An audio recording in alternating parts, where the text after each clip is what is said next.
Le livre du ciel, tome 19, 28 mars 1926. Comment, en vivant dans la divine volonté, tous les biens sont centralisés dans l'âme. Le dessein premier de la rédemption était le divin fiat. Ayant reçu la Sainte Communion, j'appelais tout le monde, ma maman reine, les saints, le premier homme Adam avec le cortège de toutes les générations jusqu'au dernier homme qui viendra sur la terre, avec toutes les choses créées, afin que tous ensemble, prosternés avec moi autour de Jésus, nous puissions l'adorer, le bénir et l'aimer. Et que rien ne puisse manquer de toutes les œuvres qui sont sorties de ses mains. Pas un cœur qui palpite, pas un soleil qui brille, pas une étendue du ciel bleu constellée d'étoiles, et pas même une petite fleur qui donne son parfum. Je voulais centraliser toutes choses et tous les êtres autour de Jésus hostie pour que nous puissions lui rendre les honneurs qui lui sont dus. Sa volonté a tout rendu présent en moi comme si tout était mien. Et je voulais tout donner à Jésus. Pendant ce temps, il me semblait que Jésus était heureux de regarder toutes les générations et toutes les choses rassemblées autour de lui. Et en me serrant contre lui, il me dit : « Ma fille, comme je suis heureux de voir mes œuvres autour de moi.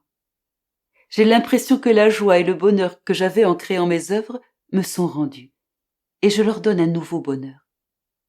C'est là le grand bien que contient et apporte ma volonté. Et celle qui vit en elle centralise les biens de tous parce qu'il n'y a pas de bien que ma volonté n'apporte.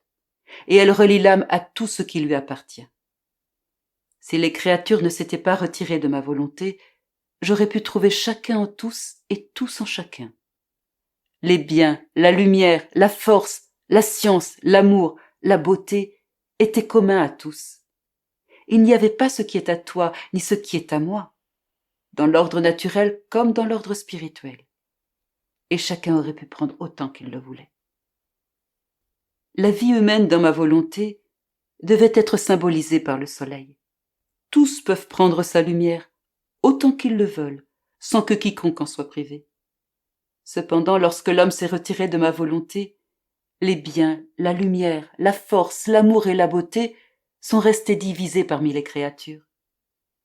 En conséquence, il n'y avait plus ni ordre ni harmonie, ni amour véritable, que ce soit envers Dieu ou parmi les créatures. Oh, si le soleil pouvait être divisé en de nombreux rayons, détachés du centre de lumière, ces rayons deviendraient ténèbres. Et qu'adviendrait-il de la terre ? Oh, plus personne ne pourrait avoir de lumière. Il en est ainsi avec ma volonté. En se séparant d'elle, l'homme a perdu la plénitude des biens, de la lumière, la force, de la beauté, etc. Et il fut par conséquent contraint à une vie de misère. Par conséquent, sois attentive. Que ta vie dans ma volonté soit continue, afin que tu puisses contenir toutes choses, et que je puisse trouver en toi toutes choses. Je me disais alors, si la vie véritable dans la volonté suprême contient tant de bien, pourquoi ma céleste maman, qui était toute volonté de Dieu, n'a-t-elle pas demandé le fiat voluntas tua sur la terre comme au ciel, avec le Rédempteur tant attendu, pour que l'homme puisse retourner dans le fiat suprême d'où il est sorti, et lui rendre ainsi tous les biens et le dessein pour lequel il avait été créé. De plus, étant tout entière volonté de Dieu, elle n'avait aucun aliment extérieur à Dieu, et possédait ainsi le pouvoir divin par lequel elle pouvait tout obtenir. Et mon doux Jésus me dit intérieurement en soupirant : « Ma fille, le dessein premier de tout ce que ma maman a fait et de tout ce que j'ai fait dans la rédemption était de faire régner mon fiat sur la terre.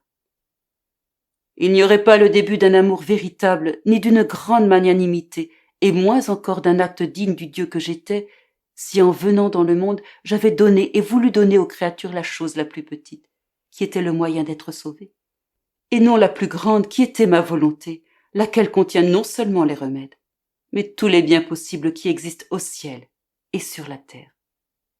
Et non seulement le salut et la sainteté, mais cette sainteté qui élève les créatures à la sainteté même de leur Créateur. Oh, si tu pouvais pénétrer en chacun des actes, chacune des prières, des paroles et des souffrances de mon inséparable maman, tu y trouverais le fiat qu'elle attendait et demandait.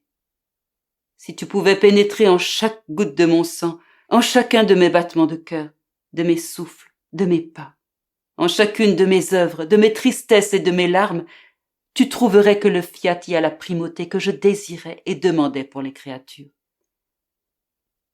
Mais si le dessein premier était le fiat, ma bonté devait descendre au dessein second, et agir presque comme un enseignant qui, bien que possédant les sciences les plus hautes et capable de donner de nobles et sublimes leçons dignes de lui, ses étudiants étant tous illettrés, devait s'abaisser à enseigner l'aBC des leçons pour pouvoir accomplir petit à petit son dessein premier de communiquer les leçons de la science qu'il possède, et faire de ses étudiants eux-mêmes des enseignants dignes d'un tel maître. Si ce maître ne voulait pas s'abaisser à donner des leçons d'un niveau d'étude inférieur, et voulait donner des leçons dans sa science, les étudiants illettrés ne le comprendraient pas, et déconcertés par une science si haute qu'ils ignorent, ils quitteraient ce maître. Et le pauvre maître, pour ne pas avoir voulu s'abaisser, ne donnerait ni le petit ni le grand bien de sa science. Ma fille, lorsque je suis venue sur la terre, les créatures étaient toutes dans l'ignorance des choses du ciel. Et si j'avais voulu parler du fiat et de la vie véritable en lui, elles auraient été incapables de comprendre. Comme elles ne connaissaient pas le chemin pour venir à moi, la majorité d'entre elles étant infirmes, aveugles et malades, j'ai dû m'abaisser moi-même sous le couvert de mon humanité qui recouvrait ce fiat que je voulais donner, devenant ainsi leur frère, m'associant à chacune afin de pouvoir enseigner les premiers rudiments, l'ABC du fiat suprême. Et tout ce que j'ai enseigné, accompli et souffert n'était que pour préparer le chemin, le royaume et le règne de ma volonté. C'est la manière habituelle de nos œuvres. Accomplir des œuvres mineures en préparation pour les plus grandes. N'ai-je pas fait la même chose avec toi? Au commencement, je n'ai certainement pas parlé du fiat suprême, de la hauteur, de la sainteté que je voulais que tu atteignes dans ma volonté.